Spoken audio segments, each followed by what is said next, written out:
This is Joe's Corner 76. I will be discussing the human condition. In order to change it, we have to be involved. Staying positive. A positive attitude means focusing on strengths rather than weaknesses, building the good life instead of repairing the bad life, aiming for positive experiences like happiness, joy, inspiration, and love, and developing positive traits like gratitude, resiliency, and compassion. I bet it's safe to say that everyone has been feeling a bit negative, particularly in the last few years with inflation, supply chain issues, and a possible recession in 2023. There has been a dramatic increase in depression, anxiety, and other mental health issues, which is a good indicator we're not feeling our best. Findings released from the survey on COVID-19 and mental health indicate that 1 in 4 Canadians age 18 and over screen positive for symptoms of depression, anxiety, post-traumatic stress disorder in the spring of 2021, up from 1 in 5 or 21% in the fall of 2020. Besides all that's happening in the world today, there may be another reason why we're feeling so gloomy, and it's our brain. Research shows that our brain reacts more strongly to adverse situations versus positive ones. This might explain why it sometimes seems that we fall so easily into negative feelings and we find it hard to let them go. Humans and the negativity bias. Why is it one critical comment from a coworker or someone cutting you off in traffic is enough to ruin your whole day? We often dwell on these minor irritations and let them ruin what otherwise might have been a great day. Why does our mind seem to focus on and give more importance to bad things instead of good things? Science and empirical evidence show humans focus on and learn from and use negative information from their environment far more than positive ones, and they dwell on adverse events long after the fact. This may seem strange at a first glance, but this bias towards the negative can be helpful. Our not so distant ancestors lived in a world of physical danger in which animals, cold, starvation, and war required we be extra vigilant about personal safety as a matter of survival. Negativity bias in the modern world. Today, we do live in a safer world, and the threats to our health and safety and well-being are more insidious than an attack from a ferocious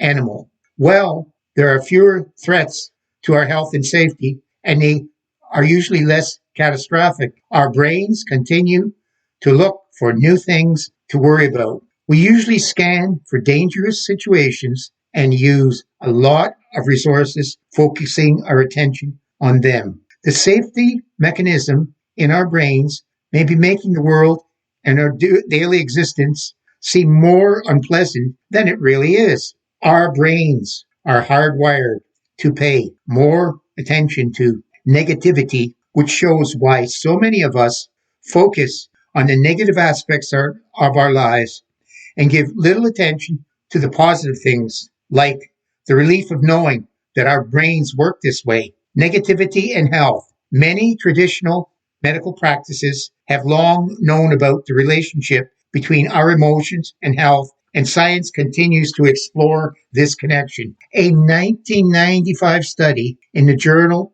of Advances in Medicine found that one episode of anger suppresses our immune system for up to 6 hours after the event. Conversely, feelings of care and compassion give a boost to the immune system. Emotions that we may label as unpleasant can be destructive to our health. For example, cynicism. A 2014 study published in the journal Neurology linked cynicism, a general distrust of people and their motives later in life, to a greater risk of developing dementia. Changing your environment and stimulus is helpful, and it will pull you out of the cycle you may be stuck in. Cynicism may hurt your heart too. A 2009 study in the journal Circulation collected data from more than 97,000 women and found that the most cynical participants were more likely to have heart disease. The same study also found that women who were pessimistic had a higher chance of dying than those who were optimistic. Your brain on positivity. All of this information isn't meant to feed any negativity, but rather to help us understand why we may easily get stuck in negative loops and find them difficult to escape. The good news is that we can train our brains to be more positive and improve our health in the process. Here are some steps to help. Awareness. We first need to be aware our brain works this way. It is helpful to know you are more sensitive to negative stimulus from your environment, and we tend to lock on it. The bulk of research shows into negativity bias that bad things have 3 or 4 times the impact of good things. For example, in a relationship, if you have done something to your partner, you may have to do 3 or maybe 4 nice things to come out even. Changing the focus. The next time you're engaged over and angered over a passing comment from a friend or thinking about the latest catastrophic news story, tell yourself you need to look for more positive news. Go outside for a walk. Listen to your favorite music. Do something that makes you feel good. Changing our environment and surroundings is hugely helpful, and it will pull you out of the cycle you're stuck in.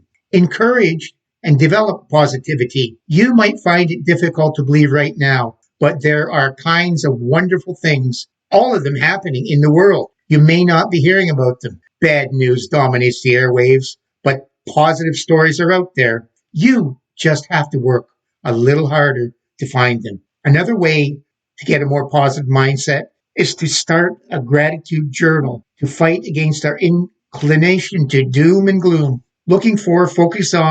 Focusing on and writing about the positive aspects of our life is a great way to help rewire the brain away from our negative tendencies.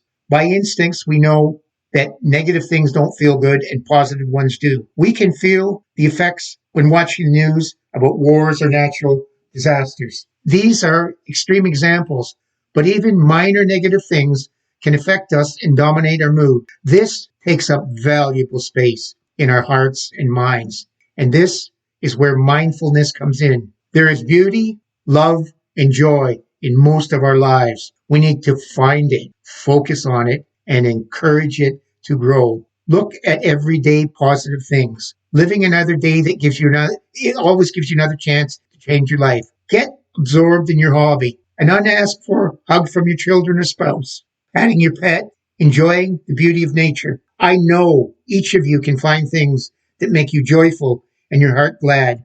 Remember, they can be a vital part of your health and wellness. Believe me, it's worth taking some time to think about the things that bring you joy. Make time for these activities as often as possible. Throw out the gloom and bring in the positive. It will make you healthier and happier and fight the negative energy. Take the time to do more positive things. It can benefit your life and help our brains see the world as a happier, more positive place. It's your choice. You can follow me on Facebook, Twitter, and Instagram at Joe's Corner 76. You can hear me on Apple Podcasts, Google Podcasts, Spotify, Radio Public, Stitcher, and YouTube at Joe's Corner 76.